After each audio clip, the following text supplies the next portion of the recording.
Waouh! Je suis impressionnée.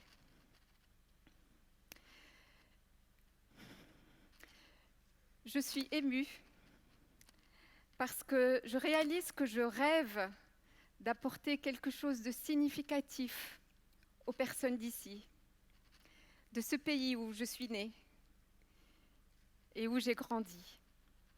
Et je suis vraiment heureuse d'en avoir l'occasion.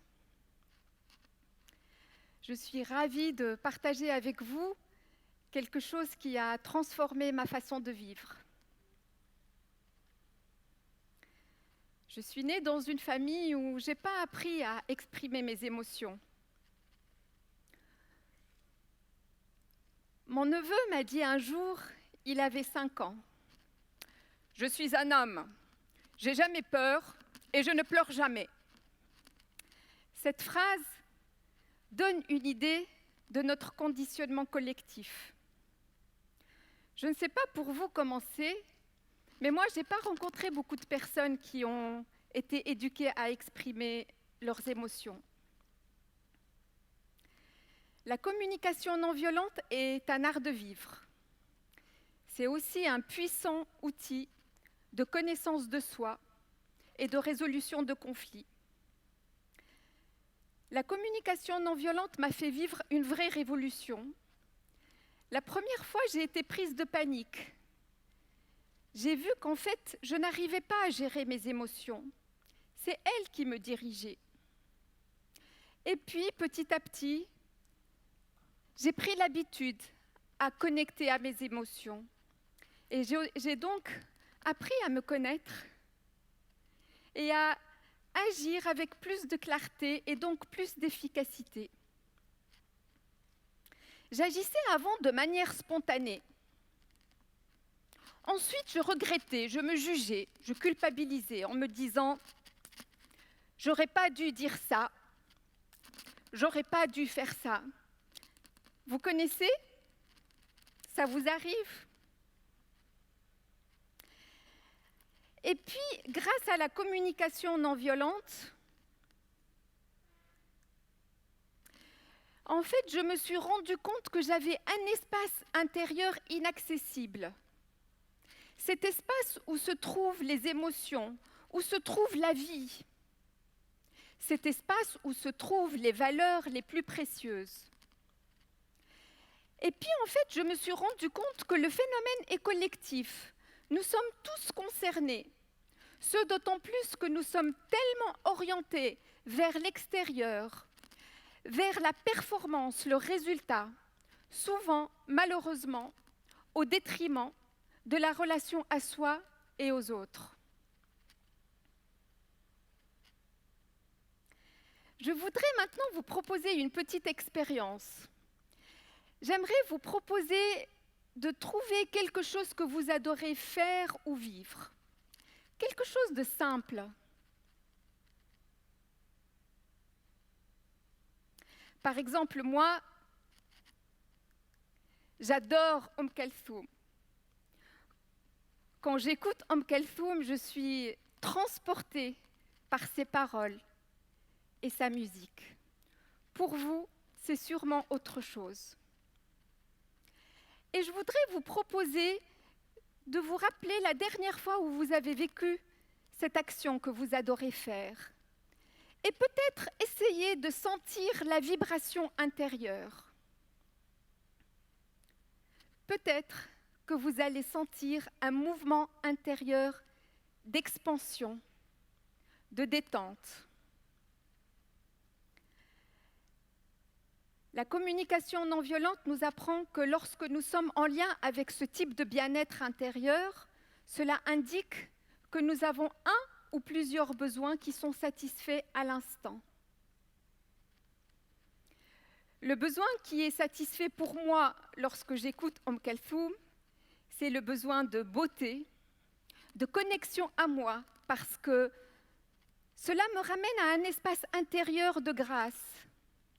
Et aussi le besoin d'appartenance à la richesse de notre culture.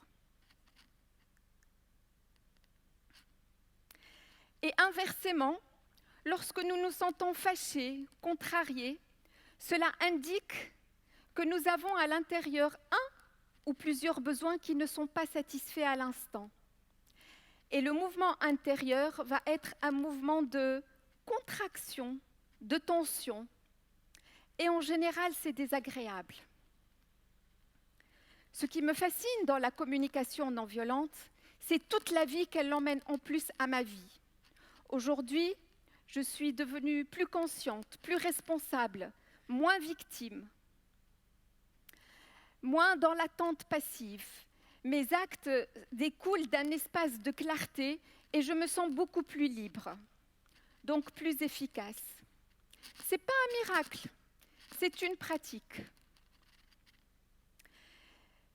J'aimerais maintenant faire un détour par les neurosciences pour vous expliquer en quoi est-ce que la communication est si efficace.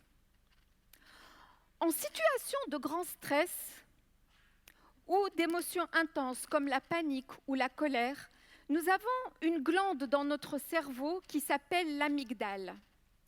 Cette amygdale, elle va être en état de vigilance maximale, en train de répondre à la question « Est-ce que je suis en sécurité? Est-ce que je compte? Est-ce que je suis en sécurité? Est-ce que je compte ?» En fait, l'amygdale a pour objectif de protéger la vie. L'information du danger arrive au cerveau et le cerveau ne fait pas la différence entre le danger réel et le danger imaginaire. Et nous allons avoir des comportements réflexes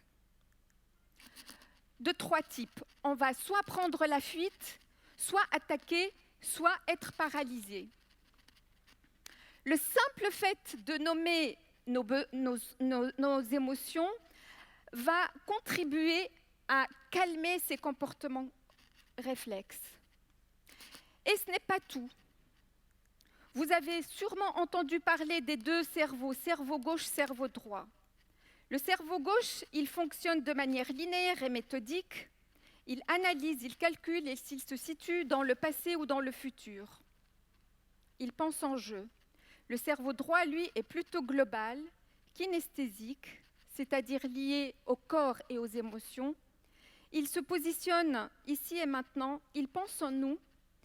C'est le cerveau relationnel. Le simple fait d'essayer de nommer nos émotions et nos besoins contribue à développer notre cerveau droit et donc cela augmente notre capacité à rester en lien en situation de difficulté. Pourquoi est-ce que tout ça est si important? Eh bien, tout simplement parce que nous avons autant besoin de chaleur humaine, de liens, de proximité, que nous avons besoin de boire et de manger. Il en va de notre santé psychique. Une personne privée de relations ou qui vit des relations toxiques de manière répétée va être gravement atteinte dans sa santé. Marshall Rosenberg a coutume de dire « Chaque fois que l'être humain ouvre la bouche, il ne dit que deux choses.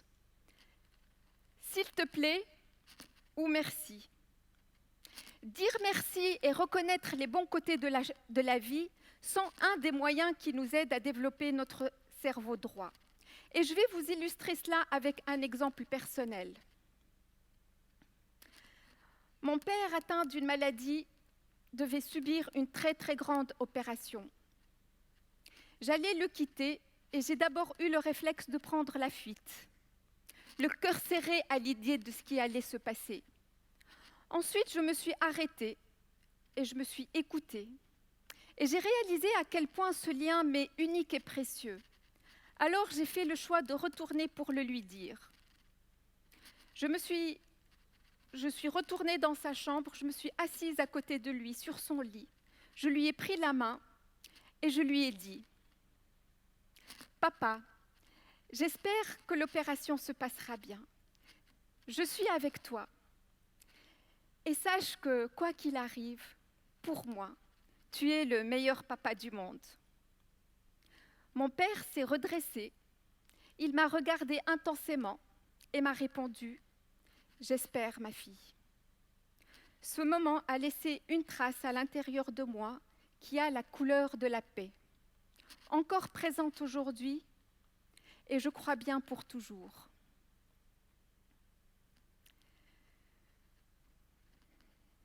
J'espère que nous serons de plus en plus nombreux à accorder de l'importance à la personne que nous sommes, aux êtres qui nous sont chers, à agir à partir du cœur pour collaborer en paix sur notre planète. Merci.